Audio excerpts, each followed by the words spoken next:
Hello, welcome back to my channel, I think. Yeah, because I don't usually do commentary over things, that kind of stuff. So, someone asked me to do the tier 10 Japanese carrier, which is this one, Hakuryu, something like that. And I just got a ship about 2 days ago, and I played 10 battles, somewhere around 10 battles. It is actually very good compared to tier 9. It is a big step forward from tier 9 to 10. Yeah, this ship is amazing. Okay, so go through some details. So flight control, you get. I just talk about upgrades because you won't stuck with the original one. So for the balanced loadout, you get 2 fighter squadron, 3 torpedoes bomber, and 3 dive bombers. And if you want to get rid of fighters, because like currently I haven't seen many enemy carrier. I usually just be the only carrier in the team in the whole battle. So you can choose the. Of course, it might change like in the official release, but currently, yeah, you can get rid of fighters. It won't affect you too much. You will get, instead of just like the tier 9, so you can get rid of 2 fighters and trade off with 2 extra torpedoes bombers, so you will end up getting 5 torpedoes bomber and 3 dive bombers. Well, but still, personally, I still prefer having 2 fighters, because I've talked about in previous videos, like when you get an enemy carrier and they have fighters, they can mess up all your formations, and yeah, they would just take down all your fighters before you even reaching the target. So I would still recommend you have 2 fighter squadrons to distract at the enemy fighters and just give your bombers a chance to reach your target. So, sorry, go through the planes first. So fighters, you don't get any upgrades for fighters. The performance is basically the same as same with the fighters, upgraded fighters on the tier 9, but they're not very unique looking, just very ordinary fighters, because I'm not very familiar with it. I'm more Navy person. I don't follow airplanes very much. Well, I do follow airplanes, but not from that era. It's the Mitsubishi A8M, and it's slightly slower than the tier 9, the J7W1.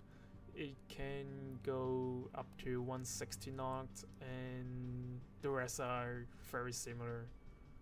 So I'm not going to talk about it. Nothing special. You won't stand a chance against American tier 9 and maybe tier 10 coming up very soon, I think. And the torpedoes bombers is faster than the one on the Taiho, and more damage point, and the maximum damage is the same, slightly faster, more durable, but same damage. Well, you get 3 squadrons is quite enough. Yeah, in my experience. You can watch my gameplay video.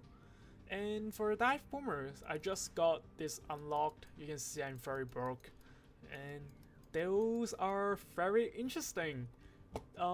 Trin's engine dive bomber. I'm not sure if they can actually carry those huge, big dive bombers on carrier. So, yeah, very interesting. And they're slightly faster than the tier 9 and more durable, but their bomb damage is the same as 10,800, 3,000 more than the Americans. So yeah, those are amazing. You get 3 of them. They do quite a lot of damage, like fire damage.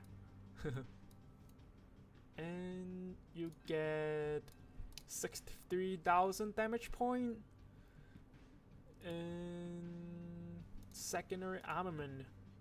It's like, in terms of carrier, it has very good secondary armaments.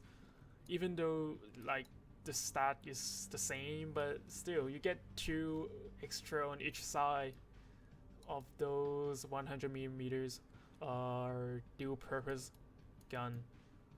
So the AA, the same one on their tier 9, and yeah, overall effectiveness is basically the same. 5 more, but you can really tell the difference, and it's nothing compared to Americans. Yeah, you still won't shoot down many airplanes, so you still need your fighters to protect yourself against from aircraft. So maneuverability of 35 knots, and the turning radius is ridiculous. Yeah, 1 kilometer with plus 10 meters. So the turning radius is huge. So don't go through small islands, and you end up getting stuck there. And the weather shift time is very long. And there's nothing special. I can't really tell those numbers. Yeah, it just won't affect me. So for the upgrades, just like the tier 10, or is it? Yeah, just like the tier 9. Yeah, the same, and basically the same on the American too. Yeah, that's exactly the same. So if you want to go through it or whatever, so you can get the upgrade.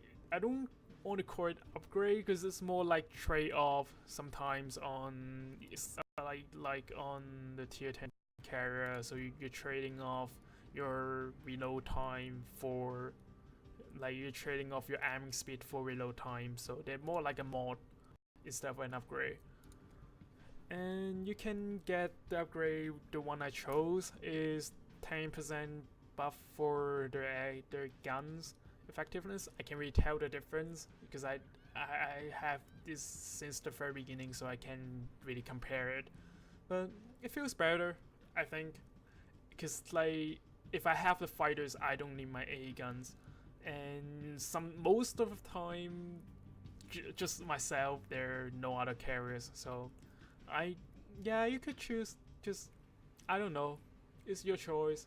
You can, but I would go for the aircraft because, like, I don't know, feels better. And you can get the 20% A months for survivability. So, well, that's basically useless.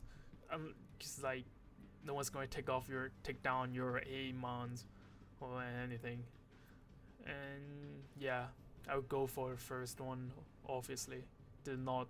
I thought they were increasing accuracy or effectiveness, but they're not. They're just like increasing the survivability. So yeah, never mind. I'd go for the first one. And the second one, you can either boost can talk, and you can, yeah, just like it, boost the A gun effectiveness, the range, and or you can increase their accuracy and the range for your secondary armaments. But I don't think they're very useful. If you stay back from the front line, no one can get close to you, and if your teammates are helping you. And not to mention, those guns are not very powerful, so you get 20% more range, but you still can't kill your enemy. So unless like there's very small DDs where you might want to take them down by your dive bomber or ask your teammates for help. So I still go for the planes one because like it's a carrier. Of course, you're going for the planes. So I chose the third one is 20% buff on the fighter's survivability. So yeah, I think fighters are very important against an enemy aircraft carrier. So yeah, I'll go for that. And because Japanese carrier reload time are very quick, they're like less than 10 seconds. So 10% less won't make a big difference. Because yeah, I would go for a third one. So you can like maybe 2 seconds less for reloading, but isn't a game changer. I would go for the third one. And the third upgrade, so you can either boost your A gun effectiveness or secondary armaments reload time. And 5% more speed. Is it very necessary? Maybe not. I would rather, like, you're flying faster but your planes are not more durable, so you can still get shut down. So why don't you go for more survivability? I can't really tell the difference because I had it from the very beginning. So yeah, I think they did a good job because 15% is a lot. Well, yeah, I would go for the fourth one because it's an aircraft carrier. Of course, you're gonna upgrade your planes, and those are very ordinary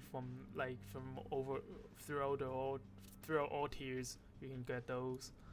And the third one, I still didn't make enough money to upgrade it, so is either 10% less detectability or 10% acquiring range. Well, of course, your carriers, you won't get close to the front line, and you have your planes for scouting. Of course, you're going for the first one to, like, yeah. Well, I can't really tell the difference having it or not having it. But yeah, that is it. And someone wanted me to go through captain ability, but I think IJN did an excellent video on it, so you can search it on YouTube, and yeah, I'm not going to spend time on captain ability. So yeah, I think that is it for this video. I might give you a final look of this not very good looking aircraft carrier. It looks very American. It's nothing like Japanese, the traditional Japanese carrier, like, yeah, those. And that is it. So say hi to me if you see my carrier, and don't hate me. I know everyone hates aircraft carrier. Anyway, cheers.